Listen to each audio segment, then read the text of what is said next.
advantage. We also saw an effort this week by Rudy Giuliani, the president's personal lawyer, to get the Ukrainians to investigate Joe Biden for his diplomacy in Ukraine while his son was serving on the board of the largest natural gas producer there. And the president told Politico on Friday it would be appropriate for him to discuss a probe of Biden with the attorney general. Is it appropriate?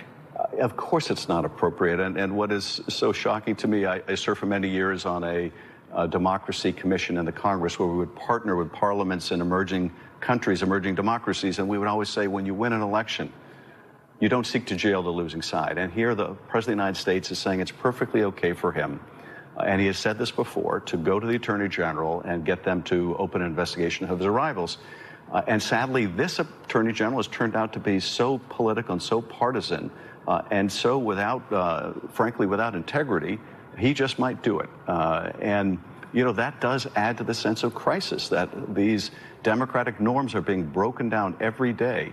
The fact that we're not even done with this investigation of the last foreign interference in our election, and Giuliani, apparently with the president's, at least initially, in knowledge and a blessing, was going to get the help of another foreign government in a presidential election. You know, it tells me that they not only think there's nothing wrong with this, if that's true, there's something wrong with them. How about the underlying issue, though? There's no public evidence that the former vice president, took any inappropriate action to help his son. But was it right for Hunter Biden to take a job like that in Ukraine while his father was engaged in diplomacy there? I don't know the circumstances in which he took the job, but I can say this vis-a-vis Joe Biden. There's no evidence, nor has there ever been any evidence, that he was doing anything but trying to get the Ukraine government to crack down on corruption. We're providing generous support Ukraine. We're providing defensive weapons to Ukraine. We want Ukraine to be successful in its conflict with Russia. But part of that is having a government that the people of Ukraine are willing to fight for and protect. And they've had an endemic corruption problem. That's what Joe Biden was trying to address. So going after his son is just a method of going after someone the president believes is his most formidable opponent. So, yes, let the president go after him.